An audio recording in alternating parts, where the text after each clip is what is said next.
Hello, I'm Tony Anadio. In this lecture, I'd like to talk about Roman architecture as an exercise of power. The first thing we need to understand about the Romans is that their culture is largely built on Greek culture, Greek knowledge.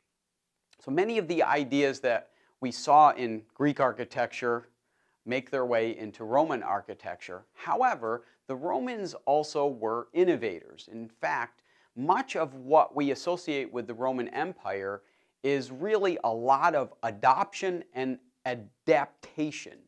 They encounter all of these different cultures as their empire grows and freely adopted the ideas that worked and they improved on them.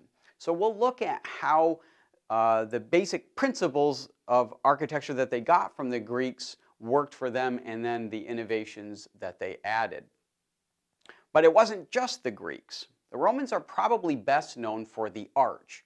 However, there are other examples in history of arches that predate the Romans. There are examples in Greece, there are examples in Etruria. The Etruscans were a civilization that preceded the Romans.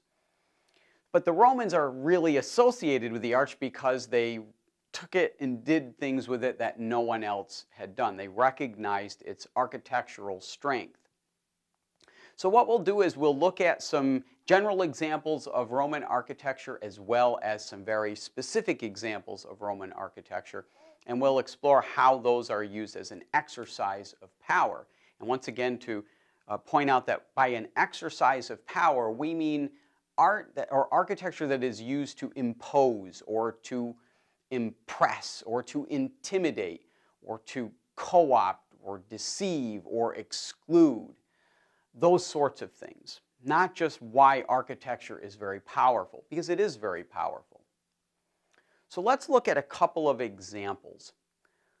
In 64 AD, there's a fire in Rome, very famous fire, wipes out a large portion of the city, mostly homes of the poor. The emperor at this time is a man named Nero. There's a lot of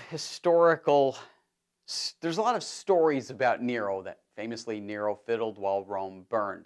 It's probably not quite true, and we do know that after this fire, Nero did direct some recovery efforts and did make attempts to help out the poor. However, the Romans, unlike the Greeks had a democracy, or at least the Athenians had a democracy. The Romans originally start out with something known as a republic, and that is a representative government. So the people didn't vote for laws, they voted for representatives who would then vote for laws. However, when Augustus takes over, the republic kind of transitions into the empire, even though it is still in some ways a republic.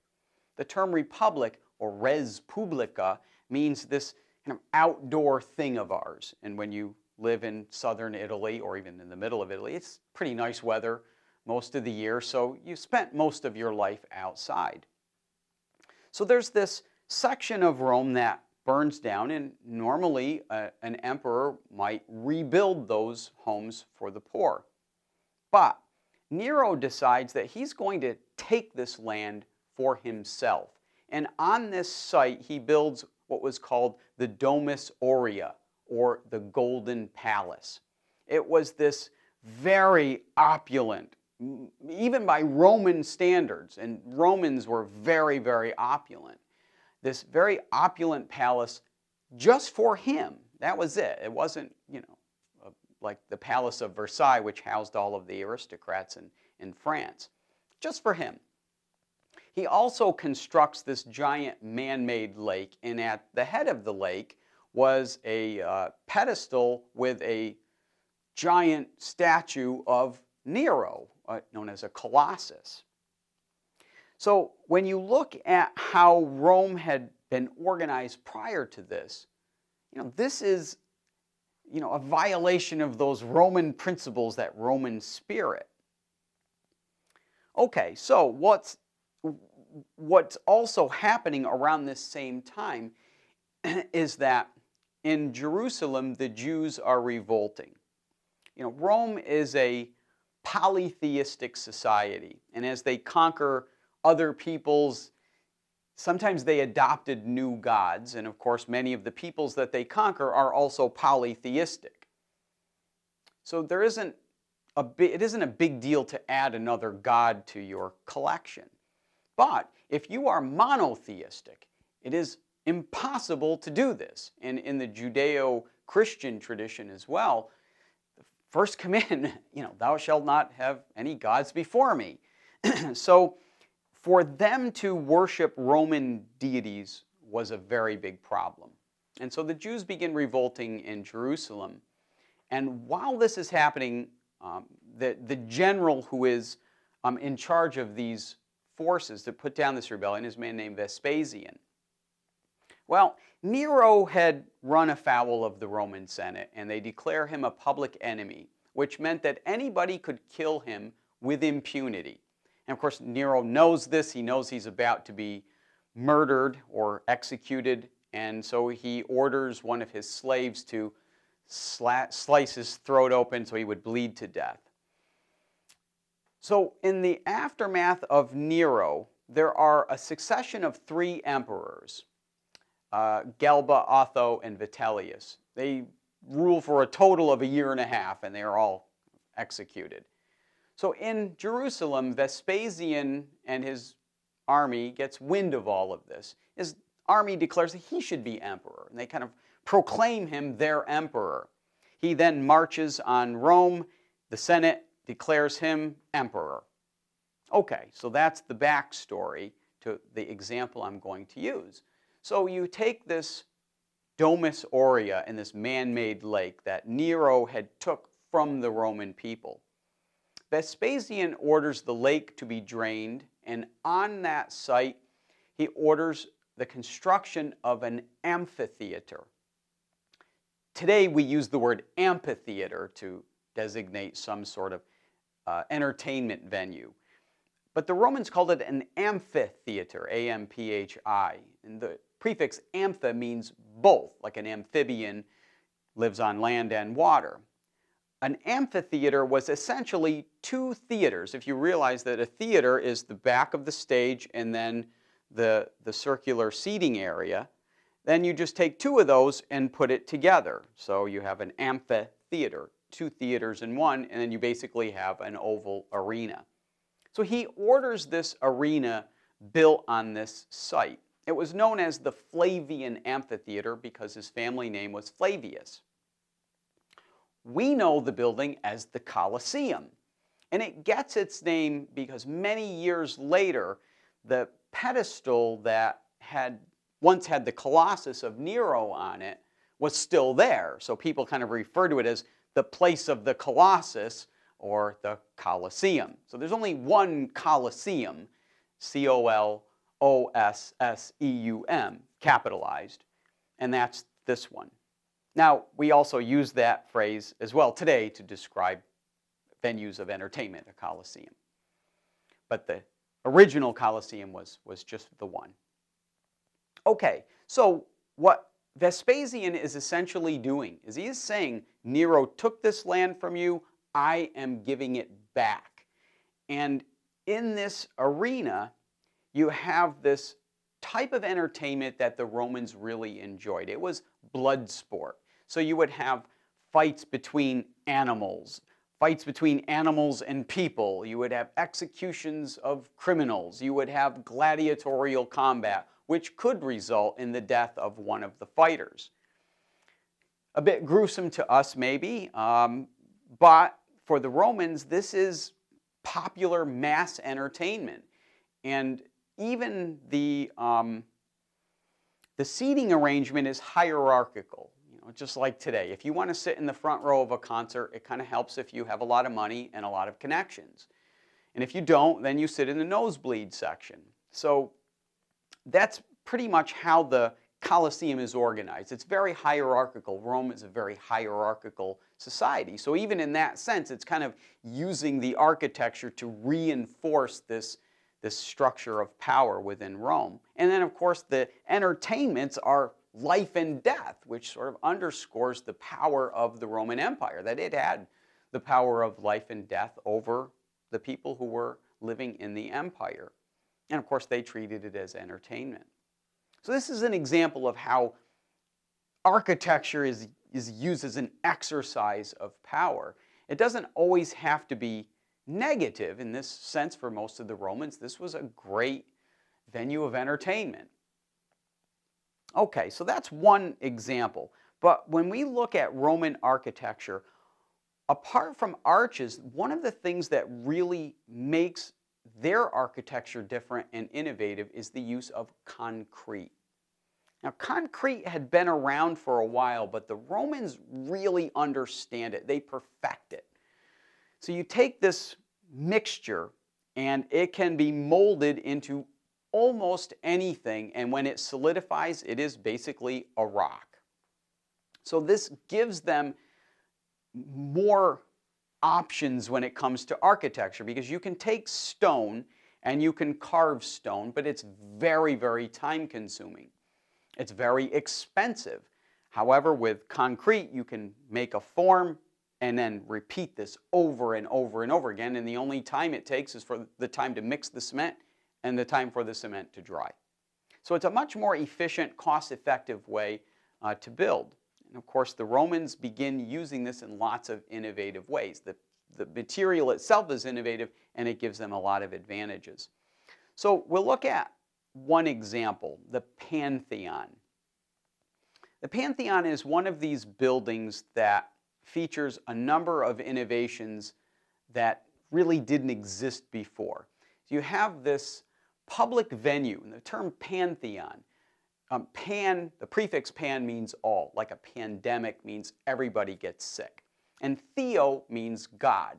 So the building itself means the place of all gods. So that means all of the gods that the Romans had imported from the Greeks, as well as one other group of gods, and those were deified emperors. This is really important.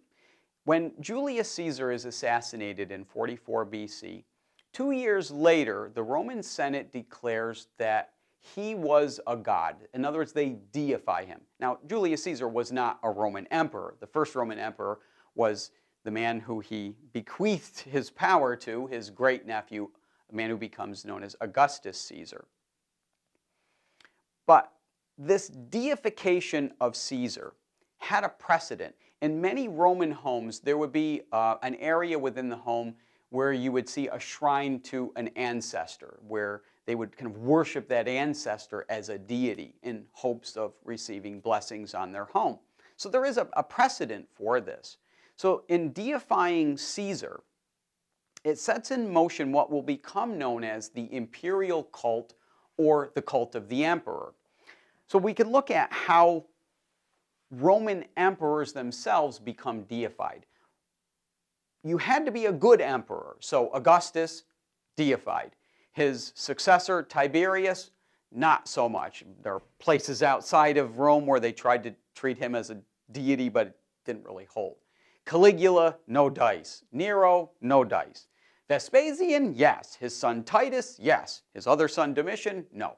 So you can look at these emperors. Claudius, I almost don't want to forget about Claudius. He was one of the greats. So these are emperors who are deified, and that means that the Romans will worship them as gods. Now, in the Pantheon, you have this public venue for the worship of all these gods, but let's just talk for a minute about the architecture. How does this thing work? So the Pantheon has the largest dome in the world, largest freestanding dome in the world up to that time. And in fact, it will be the largest dome until the Duomo of the Renaissance built in the 1400s. So it's a long time, over 1,000 years, that it's the biggest dome. Okay, so how did they build it?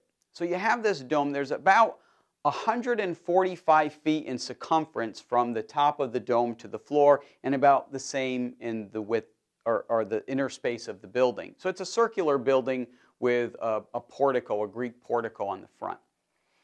So the circular building has to hold up the dome, and the dome is freestanding. So There's a number of ways that the Romans do this.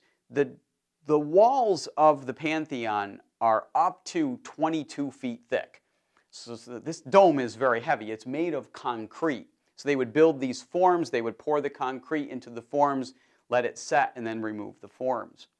So it's very heavy. Concrete is still, it can be lighter than stone, but it's still pretty heavy. So the walls are 22 feet thick. Okay, the other thing is that as the dome makes its way to the top, it gets thinner. So that way, as the further out you go from the walls, obviously you need to support more weight. So if they get thinner, it solves a problem. It reduces the load on the dome itself.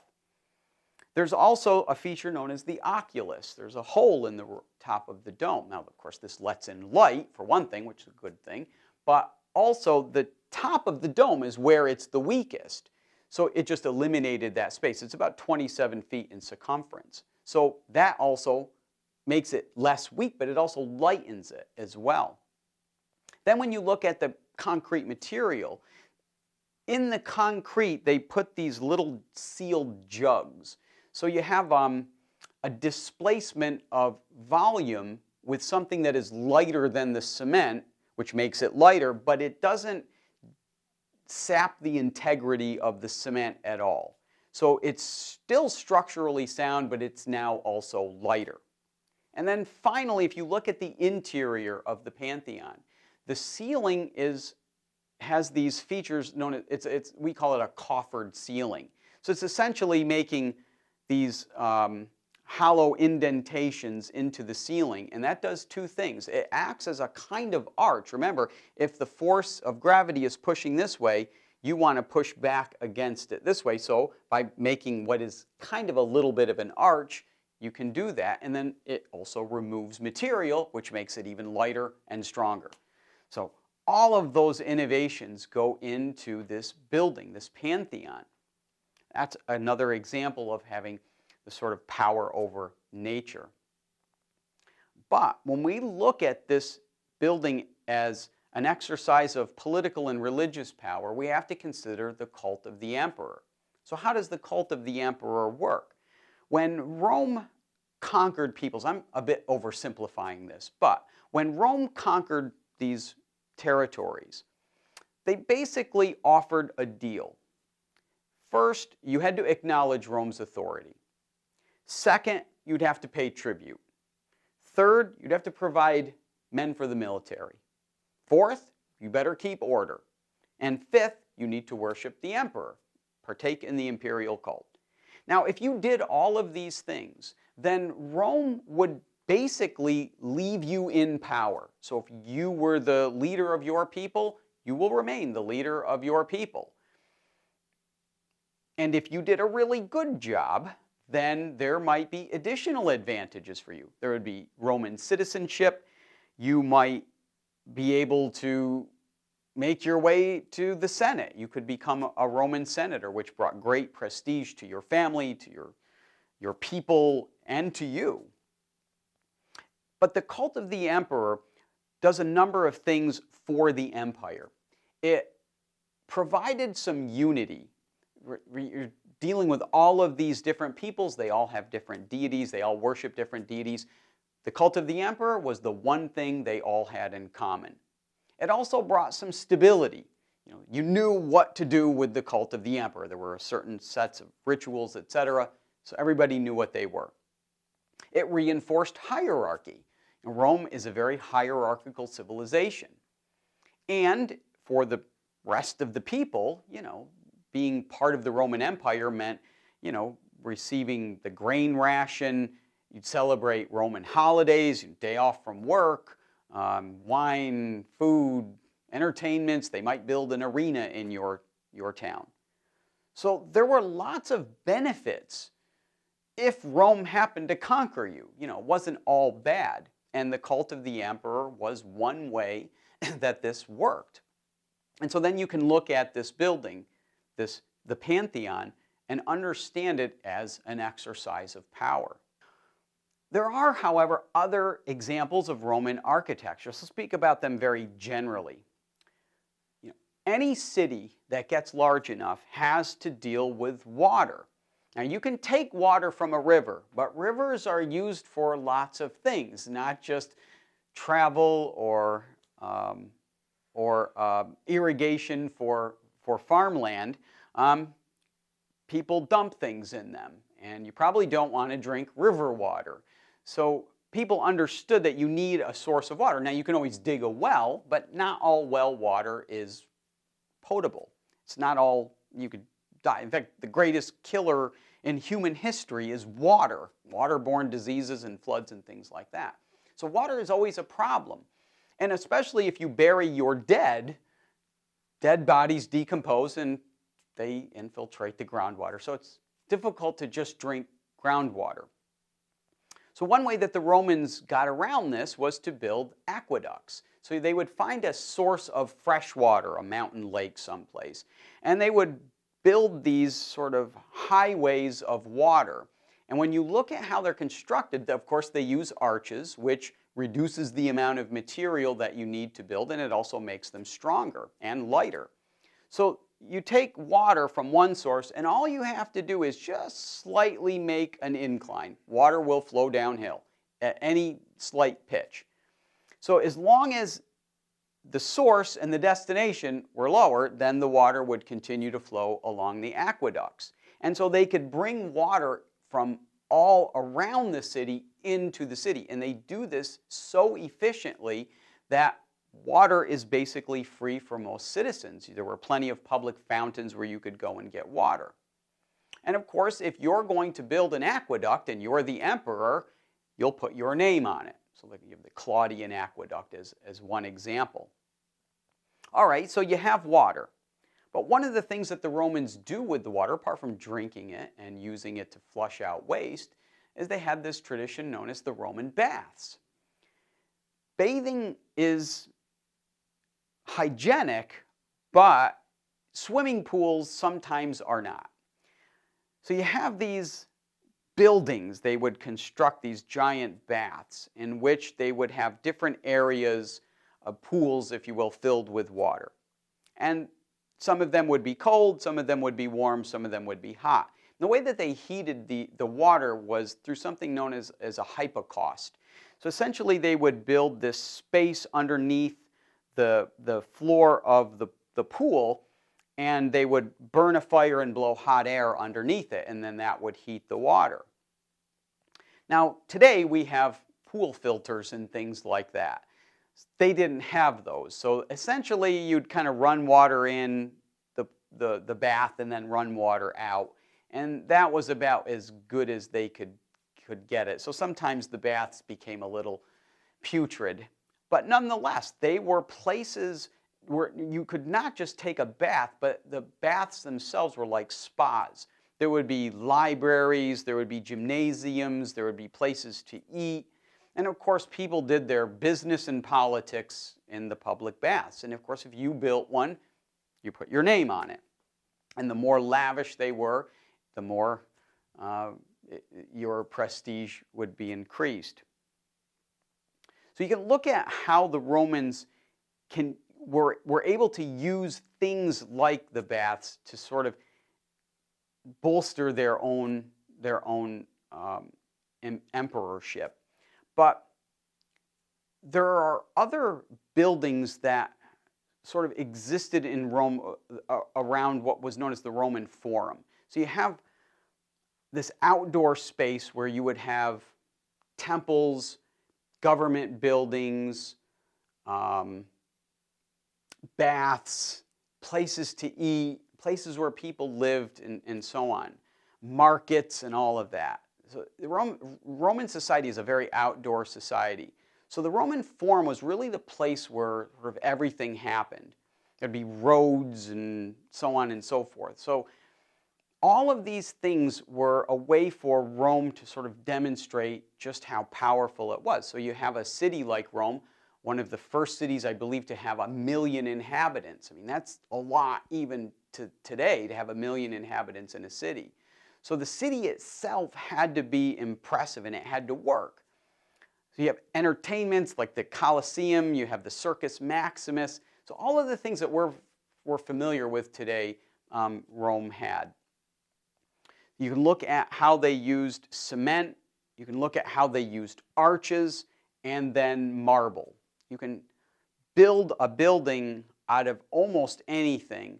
And a lot of buildings that we see even today that have very impressive facades, if you look on the side of the building, it's mostly brick, because brick is cheap. If you're going to have a marble block front, that's all impressive, but you don't want to build the entire building out of marble because it gets very expensive. Even a small building can cost many, many millions of dollars. So the facade is really what matters. As long as it looked good on the front, you can build it out of brick in the back. And this is somewhat what the Romans do. They build a lot of buildings out of brick, but they face them with marble. So it looks like it's solid marble when in fact it really isn't. And the emperor best known for doing this was Augustus. He famously said, "I found Rome a city of brick and I left it a city of marble," which again, if you're just going to face the buildings, that's not extremely hard to do. But he understood that if you beautify the city and it happens under your watch, then you're going to get all the credit for it, and Augustus certainly did. So these are just a few examples of how art is used as an exercise of power. There are lots of other purposes to architecture, but in this video I just wanted to explore one of them. Thanks for listening.